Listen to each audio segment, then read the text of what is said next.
Welcome back to the deep dive.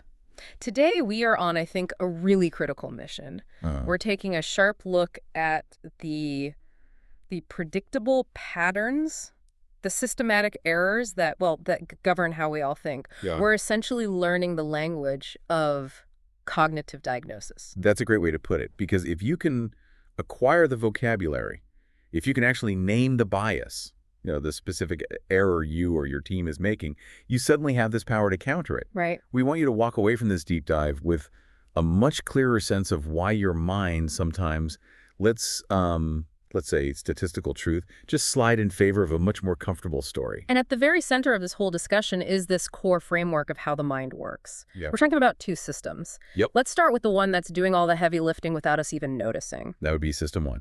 You can think of it as your automatic pilot. It's fast, it's instinctive, Yeah. completely effortless, and it just runs on association and emotion. So it's constantly just feeding us things. Constantly. It's generating impressions, intuitions, feelings about the world around you. Mm-hmm. You hear a sudden loud noise, and system one makes you jump before you've even had a chance to process what it was. And then there's system two. This is the one we think of as us. That's the conscious, deliberate self that you identify as I. And it's slow. It can do complex math, it can compare things, it can follow explicit rules, but, and this is the big catch, system two is fundamentally lazy. So it just goes along with whatever system one suggests. Most of the time, yeah. It's happy to just accept the easy, rapid-fire suggestions from system one. It only really steps in when things get genuinely difficult. And this relationship is all about effort. Exactly. Yeah. I love the analogy that our mental life is like a comfortable walk, occasionally interrupted by an urgent jog. But that frantic sprint, when system two is fully engaged, that's when you see the real limits of our attention.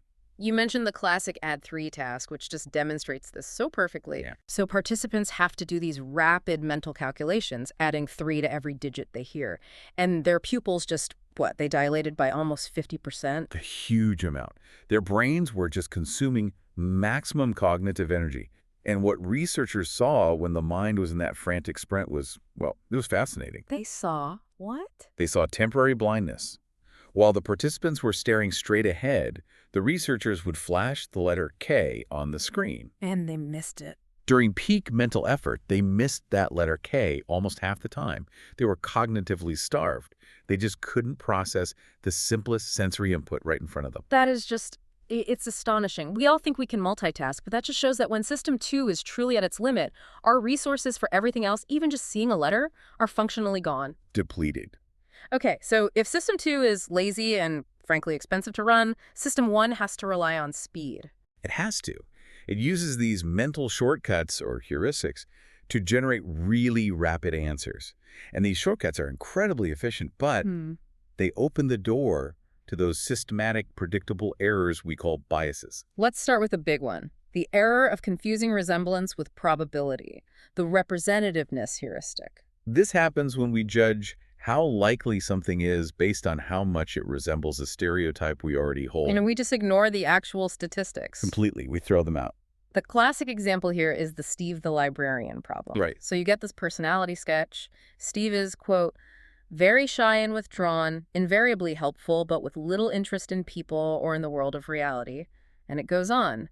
A meek and tidy soul, he has a need for order and structure and a passion for detail. Okay. So is Steve more likely to be a librarian or a farmer? And system one hears that description, and it's just a perfect match for the prototype of a librarian. It's an instant connection. And that immediate intuition makes people totally ignore the crucial statistical reality. Base rate. The base rate, which is this. There are over 20 male farmers in the U.S. for every one male librarian. So no matter how much he sounds like a librarian, you are statistically way more likely to find that meek and tidy soul driving a tractor than stamping a book. Exactly. It means system one just throws out any data that doesn't fit its nice, clean narrative. It loves coherent story and statistics. Well, they often spoil a good story. Speaking of easy stories, that brings us right to the availability heuristic. Judging something's importance by how easily an example comes to mind. We can try a quick mental test right now. Okay. If you just scan words in your mind, does the letter R appear more often as the first letter of a word or as the third letter? My first instinct is the first letter. It's so much easier to think of words that start with R. Rain, run, robot. And that's what most people say.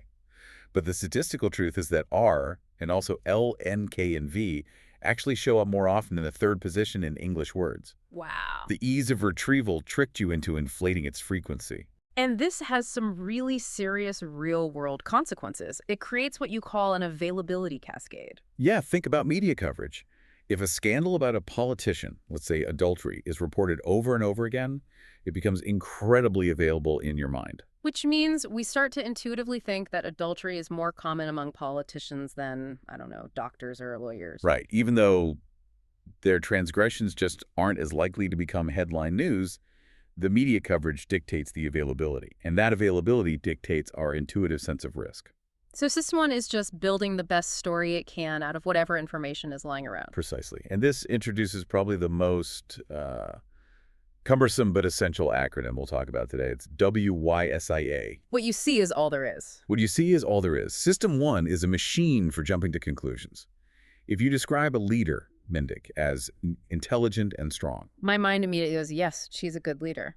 Exactly. You accept it as a coherent, positive story. Yeah. You just assume that any missing information like maybe Mindic has a terrible temper or is unethical is irrelevant. The quality of the story matters more than the completeness of the evidence. So if System 1 is this master storyteller just ignoring missing data because of WISCIAD, where do we pay the highest price for these coherent but maybe wrong narratives? It seems to be when we come face to face with statistical reality. That's the key pivot. The coherent System 1 gives us often comes at a high statistical cost because System 2 suffers from what you might call intellectual sloth. It's just too easily satisfied with the plausible answer from System 1. It is, which means we fail to check simple statistical facts like base rates or sample size. One of the most counterintuitive findings that highlights this is the kidney cancer paradox. Oh, this one is great. Researchers found that the counties with the lowest incidence of kidney cancer were often rural, sparsely populated. And, in the U.S., historically Republican. And immediately, your System 1 jumps to a causal story. Right. You think clean living, fresh air, traditional values. That must lead to lower cancer rates. It makes perfect sense. A perfect causal story. But the actual explanation completely contradicts that. The truth was what? The reality was merely statistical. It's about the law of small numbers.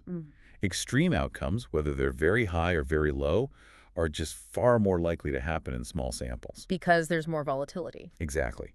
These rural counties have tiny populations, which makes their statistics swing wildly. The size of the population is the only real explanation.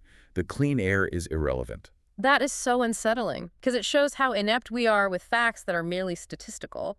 But what about the researchers themselves? Did they fall for this too? They did. That's what was so shocking. The original researchers realized that they, as trained professionals, had routinely been choosing samples that were too small for their entire careers. Oh. They were trusting their intuition about what felt right instead of doing the hard math. We are all susceptible. It seems like our brains just cannot accept random fluctuation without assigning a cause. And this is never clearer than when we talk about regression to the mean. A simple idea, but so elusive. After an extreme outcome, the next one is just likely to be closer to the average. But because System 1 demands a cause for every change, we mistake that random movement for, some kind of effective intervention. The famous story about the Israeli Air Force flight instructors captures this perfectly. Yes. The instructor noticed that when he praised a cadet for an exceptional maneuver, the cadet almost always did worse the next time. But when he screamed at a cadet for a terrible performance, the cadet almost always improved. So his conclusion was, reward doesn't work. Punishment does. A textbook, powerful illusion. The cadet's truly great or truly awful performance was probably just a random spike of good or bad luck. If a performance is extreme, the next one is statistically guaranteed to move closer to the average, to regress, whether the instructor yelled, praised, or just did nothing at all. Okay, I get the explanation, but I'm putting myself in the instructor's shoes. If you personally see punishment followed by improvement 90% of the time, how could anyone convince you it was just luck? Your System 1 got instant, powerful confirmation. And that's the core difficulty. Yeah. Regression has an explanation, random fluctuation, but it doesn't have a cause in the way we normally think about it. To see it, you have to actively engage System 2, and System 1 just resists that kind of effort. Okay, before we get to choices, let's touch on one more powerful effect on judgment. Anchoring. Yes. This is when some arbitrary, even irrelevant initial number just biases all your subsequent estimates. It pulls them closer to that starting point. The experiment that proves this is almost funny in its simplicity. Researchers rigged a wheel of fortune to stop only at the number 10 or the number 65. Okay. Then they asked students to estimate the percentage of African nations in the United Nations. But the wheel spin has zero information about geopolitics. It's completely irrelevant. Completely. But the students who saw the anchor 10 estimated the percentage at around 25%. Those who saw the anchor 65, they estimated around 45%. That's a huge difference, all from a random number. The irrelevant anchor shifted their entire frame of reference. And what's really disturbing is the real-world application. The asking price of a house, or the first number thrown out in a salary negotiation. Those are all powerful, non-rational anchors. And the research shows it's not just amateurs. Professional real estate agents were almost as susceptible to an arbitrary listing price as untrained students were. Even when they denied it had any influence. Vehemently denied it. The influence is subterranean. It runs through System 1. So the biases we've discussed so far mostly affect how we predict the world. But they are just as profound when it comes to making choices. Let's pivot now to decision theory, starting with something that shapes almost every decision we make: loss aversion. Loss aversion is the discovery that the psychological pain of losing something is about twice as powerful as the pleasure of gaining the exact same thing. This imbalance creates what's called the endowment effect. We value things more highly just because we own them. Yeah, we're reluctant to accept the loss of giving them up. The mugs experiment shows this so clearly. Half the participants get a simple coffee mug and are told they can sell it. Okay, so they're sellers. Right. And they valued the mug at about, what, $7.12? The other half were just buyers. They valued that exact same mug at only about $3. The sellers saw it as a painful loss of property. While the buyers just saw it as an ordinary gain. Loss aversion is just. It's baked into our automatic evaluations. It also points to a broader truth. Negativity dominance. Bad is stronger than good. I love the analogy for this. The cockroach and the cherries. Right. A single cockroach ruins an entire bowl of cherries. The whole bowl is worthless. But adding one cherry to a bowl of cockroaches does absolutely nothing to improve its value. Bad things just dominate the assessment. So moving from value to context, let's talk about framing effects. This is where tiny, inconsequential changes in wording can lead to huge, irrational changes in what we prefer. The Asian disease problem is the most famous example. So you're given a hypothetical scenario where 600 people are at risk. Okay. When the choice is framed in terms of lives saved, that's a gain frame. People become highly risk-averse. They choose the certain option, saving 200 people for sure. But when you reframe the exact same statistical choice in terms of people will die, Right. a loss frame. People suddenly become risk-seeking. They prefer the gamble, the chance that might save everyone or might save no one, over the certainty of 400 deaths. But it's the same outcome. Saving 200 is the same as 400 dying out of 600. Exactly. It shows our preferences are tied completely to the frame gain or loss, not to the actual reality. System 2 just fails to do the hard work of translating the two frames into one objective picture. And finally, let's look at the ultimate cognitive trick, the one that affects our judgment of life itself, the difference between the experiencing self and the remembering self. The experiencing self is the one that lives in the moment. It's giving you objective feedback on pain or pleasure, second by second. But the remembering self, that's the one that records the story, makes the final evaluation, and ultimately dictates your future choices. And the remembering self is fundamentally flawed. Deeply flawed. It's ruled by two errors. The peak end rule, only the most intense moment and the very end matter, and duration neglect, which means the length of the experience hardly matters at all. And this leads to some truly bizarre choices. Bizarre and counterproductive. Look at the cold hand study. Participants had to repeat a painful experience holding their hand in icy water. Right. When they were given a choice, many of them chose to repeat the longer exposure, the one with more total pain, simply because the pain was reduced slightly in the last 30 seconds. Wait, hold on. They chose more total suffering? Yes. Because the story had a slightly better ending? Exactly. They made a choice that favored the memory, the remembering self, even though the experiencing self paid a higher price in objective pain. It shows how easily the quality of the memory can just override our actual well-being. So we've covered a huge amount of ground here. We've shown that System 1 generates these fast, coherent, but often flawed stories. This illusion of validity. And system 2 is often just too lazy or too busy to correct for things like base rates or statistical regression. So knowing that these errors are so deeply ingrained in all of us, what can an organization do to curb that specific kind of overconfidence that comes from WISI, especially when making a big decision? There is a fix that's gained a lot of traction. It's called the premortem. A premortem. Yeah. So when a big decision is nearly final, you get all the experts in a room and you ask them to do one exercise. Imagine it's 1 year in the future, and the decision you just made has resulted in a complete and total disaster. And then they have to.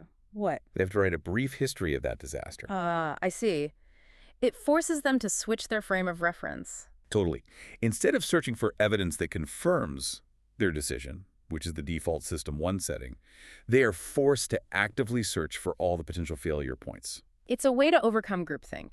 It unleashes the imagination to find those plausible failure scenarios that the initial optimistic discussion would have just pushed aside. It's a structured way to force System 2 to challenge that comfortable story. Right. And while the premortem is a great tool, we should probably leave you with one bias that remains just overwhelmingly pervasive, even after you've learned this entire vocabulary of error. And that's the optimistic bias. It seems like no matter how much we learn, most of us continue to view the world as safer, our own talents as more favorable, and our goals as more achievable than they really are. And this optimism is, it's a real double-edged sword. On one hand, it's dangerous. It fuels the planning fallacy. It leads CEOs to take on way too much risk. But on the other hand, It's the engine of capitalism. it might be. It's necessary for persistent action when you're facing really daunting obstacles. So the final provocative thought we want to leave you with is this. Now that you can recognize the language of human error, take a moment to consider your own outlook. When is your personal optimism an asset, giving you that necessary grit and resilience? And when is it just the illusion of validity masking a disastrous statistical reality? We challenge you to find that line.